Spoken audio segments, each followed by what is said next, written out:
Hello everyone, welcome to KV teachers guild. So बच्चों, अभी हम स्टार्ट करेंगे fourth chapter of class 7 civics, which is understanding laws, कानूनों को समझना। You may be familiar with some laws, कुछ कानूनों के बारे में आप जानते होंगे, such as those that specify the age of marriage, जैसे कि वो कानून जो एज ऑफ मैरिज को स्पेसिफाई करते हैं। The age at which a person can vote, वो एज जिसमें एक पर्सन वोट कर सकता है। And perhaps even laws dealing with buying and selling of property, हो सकता है आप ऐसे भी कुछ कानूनों को जानते हो जिसमें कि प्रॉपर्टी को खरीदना या बेचने के टाइम पर जो लॉज एप्लीकेबल होते हैं। We now know that the parliament is in charge of making laws, हम ये भी जानते हैं कि जो लॉज हैं, कानून हैं, वो पार्लियामेंट संसद में बनते हैं। Do these laws apply to everyone, अभी क्वेश्चन है कि क्या ये जो कानून है ये सभी पर एप्लीकेबल है। How do new laws come into being, नए कानून कैसे बनते हैं। Could there be laws that are unpopular और कॉन्ट्रोवर्शियल, क्या ऐसे भी कुछ कानून होते हैं जो लोगों के बीच में अनपॉपुलर हो, उनको पसंद ना आए हो या कॉन्ट्रोवर्शियल हो। What should we as citizens do under such circumstances, ऐसी सिचुएशंस में, सर्कमस्टांसेस में एज अ सिटीजन्स हमें क्या करना चाहिए। तो सबसे पहला क्वेश्चन था, do laws apply to all, क्या कानून सभी पर लागू होते हैं। रीड द फॉलोइंग सिचुएशन, इस सिचुएशन को रीड करिए and answer the questions that follow, उसके बाद जो क्वेश्चंस हैं उन्हें आंसर करिए। A government official helps his son go into hiding, एक गवर्नमेंट ऑफिशियल उनके सन को हेल्प करते हैं छुपाने के लिए। Because his son has been given a 10-year jail sentence by a district court, क्योंकि डिस्ट्रिक्ट कोर्ट ने उन्हें सजा सुनाई है 10 साल की जेल की, for a crime that he has committed, उस क्राइम के लिए जो ऑब्वियसली उन्होंने कमिट किया है। Do you think that government officials actions were right, क्या आपको लगता है कि जो वो गवर्नमेंट ऑफिसर है उसका ये एक्शन सही है। तो बिल्कुल नहीं है। Should his son be exempt, क्या उनके सन को कुछ एग्जाम्पशन को छूट मिलनी चाहिए फ्रॉम द लॉ, कानून से, just because his father is economically and politically powerful, सिर्फ इसीलिए क्योंकि उनके फादर इकोनॉमिकली, फाइनेंशियली और पॉलिटिकली बहुत पावरफुल है। तो बिल्कुल ऐसा नहीं है, बिल्कुल ऐसा नहीं होना चाहिए, क्योंकि लॉज जो हैं वो सभी के ऊपर इक्वली एप्लीकेबल है, कानून सभी लोगों पर समान रूप से लागू होते हैं। The above is a clear case of violation of law, ये जो हमने सिचुएशन रीड करी है ऑब्वियसली लॉ का वायलेशन है, कानून का उल्लंघन है। As you read in Unit 1, जैसा कि यूनिट 1 में हमने पढ़ा था जब इंडियन कॉन्स्टिट्यूशन के बारे में हम पढ़ रहे थे, members of constituent assembly were agreed there should be no arbitrary exercise of power in independent India, उस टाइम जो कॉन्स्टिट्यूएंट असेंबली थी सभी मेंबर्स ने इस बात पर अग्री किया, इस बात को माना कि इंडिपेंडेंट इंडिया में, आजाद भारत में कोई भी आर्बिट्री मतलब मनमाने ढंग से कोई भी पावर को एक्सरसाइज ना करे। They therefore instituted several provisions in the constitution, तो उन्होंने कॉन्स्टिट्यूशन में इसलिए कुछ प्रोविजंस भी डाले हैं that would establish the rule of law, जो कि रूल ऑफ लॉ को स्टैब्लिश करेंगे कि भारत देश में कानून का राज चलेगा, किसी पर्टिकुलर पर्सन जो है वो अपनी शक्तियों को, अपनी पावर्स को मनमाने ढंग से इस्तेमाल नहीं करेगा। The most important of these was that all persons in independent India are equal before the law, और इनमें सबसे इंपॉर्टेंट ये था कि जितने भी लोग हैं इंडिपेंडेंट इंडिया में वो कानून की नजरों में सभी इक्वल है, सभी बराबर है। Now the law can not discriminate between persons on the basis of, जो कानून है वो लोगों के बीच में डिस्क्रिमिनेशन नहीं करेगा, भेदभाव नहीं करेगा, नहीं करता है on the basis of their religion, उनके रिलीजन, धर्म के बेसिस पर, कास्ट या जेंडर के बेसिस पर। What is the rule of law means is that, what the rule of law means is that all laws apply equally to all citizens of the country, ये important definition है। Rule of law का क्या मतलब है, इसका मतलब है कि जितने भी लॉज हैं वो इक्वली एप्लीकेबल है सभी सिटीजन्स के ऊपर। Okay, and no one can be above the law, और कोई भी कानून से ऊपर नहीं है। नीदर अ गवर्नमेंट ऑफिशियल, चाहे वो कोई गवर्नमेंट ऑफिशियल हो या फिर कोई वेल्दी पर्सन हो, पैसे वाला आदमी हो, यहाँ तक कि प्रेसिडेंट ऑफ द कंट्री, देश के जो राष्ट्रपति है वो भी अबव द लॉ नहीं है। एनी क्राइम, कोई भी क्राइम या फिर वायलेशन ऑफ लॉ, कानून का उल्लंघन, हैज अ स्पेसिफिक पनिशमेंट, उसकी एक स्पेसिफिक पनिशमेंट है, एज वेल एज एक प्रोसेस भी है, थ्रू विच द गिल्ट, जो गिल्टी पर्सन है, जिसने वो क्राइम किया है, जिस लॉ को वायलेट किया है, उसको उस प्रोसेस से गुजरना होता है। But was it always like this, लेकिन अभी क्वेश्चन है कि क्या हमेशा से सब ऐसा ही था, क्या हमेशा से जो कानून थे वो इक्वली एप्लीकेबल थे लोगों के ऊपर। अभी थोड़ा हिस्टोरिकल पर्सपेक्टिव बताया गया है आपको। एंशिएंट इंडिया में क्या था, there were innumerable and often overlapping local laws, local laws थे जो बहुत सारे कानून थे. Different communities enjoy different degree of autonomy. Autonomy मतलब सेल्फ गवर्नेंस. तो अलग अलग कम्युनिटीज अलग अलग तरीके से जो लॉज हैं उनको अप्लाई करती थी in administering these laws among their own. अपनी कम्युनिटी के ऊपर ही उनके जो लॉज हैं वो एप्लीकेबल थे. कुछ केसेस में the punishment that 2 persons received, जो पनिशमेंट 2 लोगों को मिलती थी फॉर द सेम क्राइम, एक ही क्राइम के लिए, varied depending on their caste backgrounds. वो उनके कास्ट बैकग्राउंड्स के बेसिस पर भी वैरी करती थी, बहुत अलग होती थी. With lower caste being more harshly penalised. जो लोअर कास्ट के लोग थे उनके ऊपर ज़्यादा पेनल्टी लगाई जाती थी. This slowly began to change. अभी ये चीज़ धीरे धीरे बदलने लगी. As this system of law began further evolve during the colonial period. जब कॉलोनियल पीरियड में ब्रिटिशर्स इंडिया में आए तो जो लॉ था वो धीरे धीरे इवॉल्व होने लगा. इट इज ऑफन बिलीव्ड, अक्सर ऐसा माना जाता है, that it was British colonists who introduced the rule of law in India, कि ब्रिटिशर्स ने इंडिया में रूल ऑफ लॉ को इंट्रोड्यूस किया.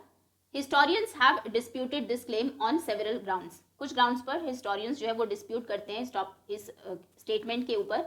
2 ऑफ विच इंक्लूड, जिनमें से 2 स्टेटमेंट्स ये है, ये भी इंपॉर्टेंट है. सबसे पहले तो वो कहते हैं that colonial laws were arbitrary. ऐसा नहीं कि सभी के लिए इक्वल थे वो लॉज, वो आर्बिट्री थे, मनमाने ढंग से अंग्रेज कानून को अप्लाई करते थे. And second, that the Indian nationalist play a prominent role in the development of legal sphere in British India. ऐसा नहीं कि उन्होंने अपने आप ही कानून बना दिए, हमारे यहाँ के जो नेशनलिस्ट थे उन्होंने बड़ा ही एक इम्पॉर्टेंट रोल प्ले किया है. जो लीगल स्फेयर है ब्रिटिश इंडिया के टाइम पर, जो लीगल स्फेयर था उसको इम्प्रूव करने के लिए, उसको डेवलप करने के लिए.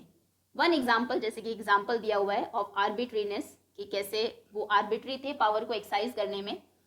That continue to exist as a part of British law is sedition act of 1870. Sedition हम बोलते हैं लॉज के अगेंस्ट, सरकार के अगेंस्ट कुछ करना.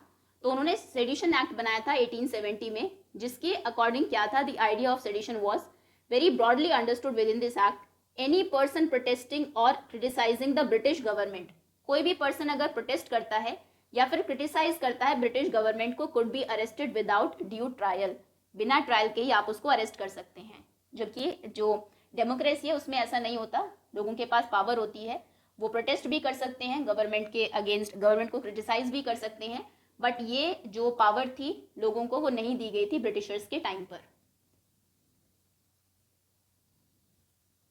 नाउ इंडियन जो नेशनलिस्ट थे बिगैन प्रोटेस्टिंग, उन्होंने प्रोटेस्ट करना शुरू किया, क्रिटिसाइज करना शुरू किया. ये जो आर्बिट्री यूज वो कर रहे थे अपनी अथॉरिटी का, अपनी शक्तियों का by the British. They also began fighting for greater equality. उन्होंने इक्वालिटी के लिए भी फाइट किया कि जो लॉज हैं वो ब्रिटिशर्स के लिए, वहाँ के जो लोग हैं और हमारे लिए इक्वल होने चाहिए, और सभी लोगों पर भी इंडिया में इक्वली एप्लीकेबल होने चाहिए. And wanted to change the idea of law from a set of rules that they were forced to obey to law as including idea of justice. तो उन्होंने कहा कि जो कानून तुमने बनाए गए हैं, फोर्स किया गया लोगों को उनको मानने के लिए, उससे बदल के ऐसे कानून बनाए जाए जिसमें कि जस्टिस का, न्याय का एक आइडिया हो, जिससे सभी लोगों को न्याय भी मिले. By the end of the 19th century, 19th century के एंड तक, 1890s के around, the Indian legal profession also began emerging. Indian legal जो लोग थे एज अ प्रोफेशन वो इमर्ज होने लगा इंडिया में, और उन्होंने डिमांड की रिस्पेक्ट इन कॉलोनियल कोर्ट्स, कि इंडिया के जो लीगल प्रोफेशनल्स हैं उनको जो कॉलोनियल कोर्ट्स हैं उनमें रिस्पेक्ट मिले. They began to use law to defend legal rights of Indians. फिर उन्होंने कानून को यूज करना शुरू किया इंडियंस के जो राइट्स हैं उन्हें डिफेंड करने के लिए. इंडियन जजेस को भी इंडियन जजेस भी एक इम्पॉर्टेंट रोल प्ले करते थे इन मेकिंग डिसीजंस, लोगों के लिए डिसीजंस लेने में. Therefore there were several ways in which Indians play a major role in the evolution of rule of law during the colonial period. तो ऐसा नहीं कि ब्रिटिशर्स ने कर दिया, यहाँ के जो लोग थे उन्होंने इंपॉर्टेंट रोल प्ले किया है जो रूल ऑफ लॉ था उसको इवॉल्व करने में. अभी ये जलियांवाला बाग मैसेकर की एक पेंटिंग आपको दी है, तो पहले इसके बारे में रीड करते हैं. Another example of British arbitrariness. एक और एग्जाम्पल की कैसे ब्रिटिशर्स मनमाने ढंग से रूल्स बनाते थे was Rowlatt act. Rowlatt act में क्या था, इसने अलाउ किया ब्रिटिश गवर्नमेंट को कि अभी ये लोगों को जेल में डाल सकते थे विदाउट ड्यू ट्रायल, बिना कोर्ट में ट्रायल के ही. Indian nationalist including Mahatma Gandhi were vehement in their opposition to the Rowlatt Act. Indian nationalist ने, इंक्लूडिंग महात्मा गांधी ऑल्सो, उन्होंने रॉलेट एक्ट को बहुत स्ट्रांगली अपोज किया. Despite the large number of protest, इतने प्रोटेस्ट हो रहे थे उनके बाद भी the Rowlatt Act came into effect on 10 March 1919 में रॉलेट एक्ट को लागू कर दिया गया। पंजाब में प्रोटेस्ट हो रहे थे against this act, continued quite actively, वहाँ पर ये ज़्यादा एक्टिव थे। सो ऑन अप्रैल 10 अप्रैल को 2 leaders of the movement, doctor Satyapal and doctor Saifuddin Kitchlew were arrested. इनको अरेस्ट कर लिया गया टू प्रोटेस्ट दीज अरेस्ट्स। इन अरेस्ट के अगेन प्रोटेस्ट करने के लिए पब्लिक मीटिंग बुलाई गई, जो कि 13 अप्रैल को पब्लिक मीटिंग चल रही थी जलियांवाला बाग अमृतसर में। तभी जनरल डायर आते हैं, एंट्री करते हैं पार्क में with his troops. They closed the only exit. Jallianwala Bagh में सिर्फ एक ही एग्जिट, बाहर जाने का रास्ता था, उसको क्लोज कर दिया गया, बंद कर दिया गया। And without giving any warning General Dyer ordered his troop to fire. Several hundreds of people died in the gunfire and many more were wounded, including women and children. This painting shows troops firing at people. ये painting show कर रही कि कैसे जो troop था वो fire कर रहा है लोगों के ऊपर during the Jallianwala Bagh massacre.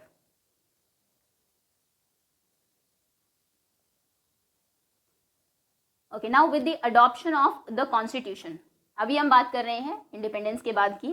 तो जब हमने कॉन्स्टिट्यूशन को अडॉप्ट किया, लागू किया, this document serve as a foundation.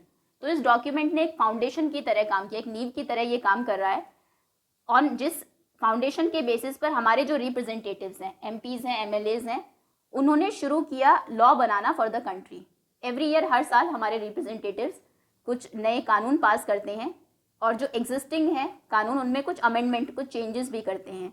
जैसे कि 6th क्लास की बुक में आपने पढ़ा था हिंदू सक्सेशन अमेंडमेंट एक्ट 2005 के बारे में। इसमें क्या अमेंडमेंट हुआ था हिंदू सक्सेशन एक्ट में? According to the new law, अभी जो कानून है नया, sons, daughters and their mothers can get an equal share of family property. पहले सिर्फ जो सन थे उनको ही प्रॉपर्टी में शेयर मिलता था, अभी डॉटर्स और उनकी जो मदर हैं उनको भी राइट मिलेगा। सिमिलरली नए कुछ कानून भी बनाए जाते हैं टू कंट्रोल पोल्यूशन को कंट्रोल करने के लिए, एम्प्लॉयमेंट, लोगों को नौकरियां देने के लिए। Now how do people come to think, लोग कैसे सोचते हैं या फिर प्रपोज करते हैं that a new law is necessary, वो कैसे सरकार को बताते हैं कि नए कानून की अभी ज़रूरत है। हम इसके बारे में नेक्स्ट सेक्शन में और अच्छे से रीड करेंगे। नाउ सेकेंड क्वेश्चन है, दूसरा पार्ट है चैप्टर का, how do new laws come about, नए कानून बनते कैसे हैं। So parliament has an important role, parliament play करती है कानून बनाने में। There are many ways through which this takes place, कई तरीकों से कानून बनते हैं। And it is often different groups in society that raise the need for a particular law. और जो सोसाइटी में लोग हैं वो बताते हैं, डिफरेंट ग्रुप्स हैं वो बताते हैं कि अभी किसी पर्टिकुलर लॉ की ज़रूरत है। An important role of parliament is to be sensitive to the problems faced by people. Parliament का ये भी काम है कि लोगों की ज़रूरत जो है उसके प्रति वो सेंसिटिव रहे और सोसाइटी में पॉजिटिव चेंज के लिए कानून बनाए। Let us read the following story. एक स्टोरी अभी हम रीड करेंगे to understand how issue of domestic violence, कि कैसे डोमेस्टिक वायलेंस का जो इशू था was brought to the attention of parliament, वो पार्लियामेंट के अटेंशन में आया। एंड द प्रोसेस, और क्या प्रोसेस अडॉप्ट किया गया for this issue to become law, कि ये जो इशू है इसके अगेंस्ट कानून बने। Domestic violence generally refers to, domestic violence का मतलब है इंजरी और हार्म और थ्रेट ऑफ इंजरी और हार्म, किसी को इंजर करना, हार्म करना या फिर उसके इंजर करने के लिए, हार्म करने के लिए धमकी देना, caused by an adult mail, जो कि एडल्ट मेल करता है, usually the husband, against his wife. तो कोई हस्बैंड अगर वाइफ को हार्म करता है, इंजर करता है, तो उसे नाम दिया जाता है डोमेस्टिक वायलेंस का। इंजरी में be caused by physically beating up, physically beat करके beating up the woman, or by emotionally abusing her. Abuse of women can also include verbal, sexual and economic abuse.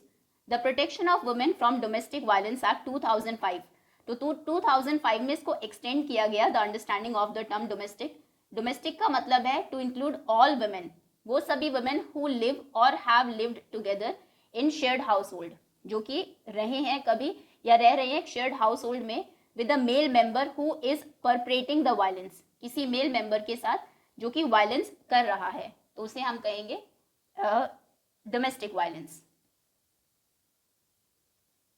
Okay, I think that's all for now. Remaining जो topics हैं इस chapter के we will cover in part 2। Hopefully यहाँ तक chapter आपको clear हो। Thank you so much for watching.